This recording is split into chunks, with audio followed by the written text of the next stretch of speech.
You're watching For the Record. Once again, here is your host, Jim Needleman. Welcome back. Federal infrastructure talks break down when the president issues an ultimatum. There's saber rattling from the United States directed toward Iran, and Illinois looks at adding new and raising some existing taxes to pay for capital projects. All things we'll talk about this morning with Scott County Democratic Party Chair Alicia Gaiman and Rock Island County Republican Party Chair Drew Milkey. Nice to see you both. Thank you. We'll start with Illinois taxes. A leaked document this week that hasn't been introduced formally by Governor J.B. Pritzker yet focuses on state infrastructure. It's titled Rebuild Illinois. Some of its proposals would double the gas tax from 19 cents to 38 cents a gallon. There would be higher car registration fees, higher alcohol taxes, along with new taxes on streaming services like Netflix and ride-sharing services like Uber, to name a few. All of this would be part of the governor's $41 billion infrastructure plan. It's certainly ambitious. You can argue that Illinois needs revenue. I guess some people worry about too much revenue on this type of thing. So what's your take on this approach? Drew, we'll start with you. You're the Illinois guy here in this crowd. I think one of Illinois' common themes is the last, 10, 15 years, is that we raise taxes, we don't look at the systemic problems, where could we improve, where money is spent better. We just raise taxes. And I think that our leaderships should do better homework and find out where we could spend money better. And maybe we do need to raise taxes, I'm not saying that. But certainly, that's a theme that Illinois has been doing for years. Trying to tax its way out of its problems. And not looking at systemic problems that certainly other states are managing their taxes better. You mentioned one of the taxes that Governor Pritzker has proposed is doubling the gas tax. Well, there are other states that certainly handle their gas tax better and spend the money better than Illinois does. What do you think here, Alicia?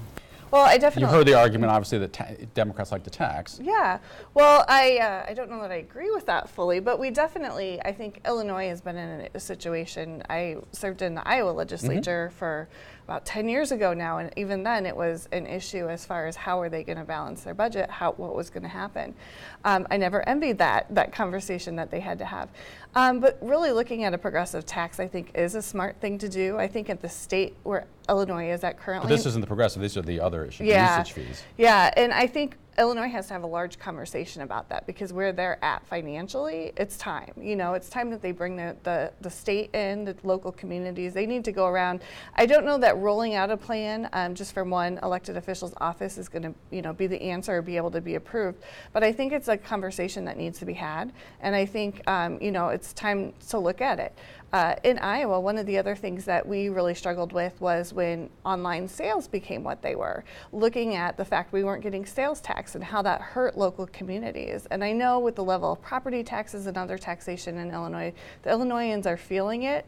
And, it's not going to be an easy fix, but something that definitely needs to be addressed. No, they're certainly working on it in their early stages. One issue where Democrats and the president seem to have common ground is on a massive federal infrastructure commitment there. That possibility and all others came to a screeching halt when he demanded all investigations against him stop before he'll work with Democrats on anything. So are we just going to watch the federal government stop altogether? And where does this political game of chicken go from here? Alicia, we'll start with you this time. Well, Democrats in Congress have been quite busy, actually. They passed the Fair Equal Rights Amendment just this last week. They've also done a lot to do background checks for gun sales. They've also worked on equal pay bills and measures and more access to health care. But none of those things can happen without Republican. And that's correct. And you do need the president there to sign off on those. But to say the Democrats haven't been doing what they can do with what they can do. Well, that's not what I'm saying. I'm saying about the federal government coming to a halt altogether because the two sides can't work together. If the president says no go. Yeah, well, and I think you've seen, Nancy Pelosi went to the White House. It was Trump that threw the temper tantrum and kind of walked off stage. It's been all orchestrated, and it's important, I think, for us as a country to have a conversation about the fact that we're America, we're not reality TV, and we can't just be in it for the theatrics of a temper tantrum. We really need to come together. I think Leader Pelosi was there in good faith, and I believe, Schumer was as well. It's just unfortunate that the president took the actions that he did. Drew? Well, you know what? I disagree. I don't think there was a temper tantrum. I think that was Speaker Pelosi playing to her base. But really, it speaks to a larger problem. It seems to me the Democratic leadership at the federal level has been so focused on resisting, impeaching, opposing, and the fictitious investigation and weaponizing the FBI I think it's the point where we're saying, and I think President Do you Trump think is- Democrats weaponize the FBI?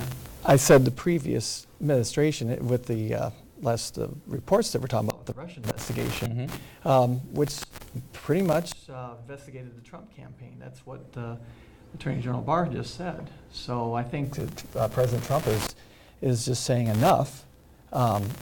Let's quit focusing on these games and start working together. That would be the goal that I think both parties would like to see. Do you think that's really what's happening? Weaponized? I mean, these were Republicans who were leading the investigation at the time. When you look at the FBI heads at the time, Well, James Comey, Republican, those sorts of I'm things. So it's talking hard. about during when Trump was running for office. No, I know, and that's exactly. But those were, I mean, James Comey was leading the FBI at the time. Well, then that's what's being said right now by Barr. Yeah, okay. Well, let's move on to probably time for one more question. This week, Acting Defense Secretary Patrick Shanahan indicated the United States could send more troops to the Middle East to deal with Iran. There's no indication how many that would be. It's certainly stoking fear of a possible war, some kind of military action. How likely are Americans to support, I guess, another military action in the Middle East? What can be gained from it here, Alicia? I think Americans are always going to be able to stand up and support our troops. There's no question about. We have a great deal of respect for the men and women who serve. However, does our country want another war? I would say overwhelmingly no. We've seen a lot of sacrifices. We had over 3 million people, I believe, in the Iraq and Afghanistan in service in some capacity. Everyone knows somebody in this country that has been touched by those two wars and ongoing conflicts as well.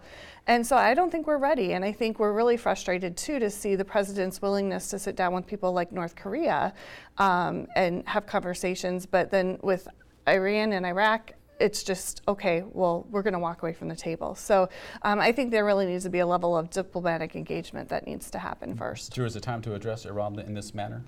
I think what we aren't talking about is the negotiations that have been thwarted by the past Secretary of State Kerry in dealing with the Iranians, almost deep state. How can anything happen when you have them being told that, oh, just wait this out, and then, you don't. So how can anything be done? Negotiations are being thwarted.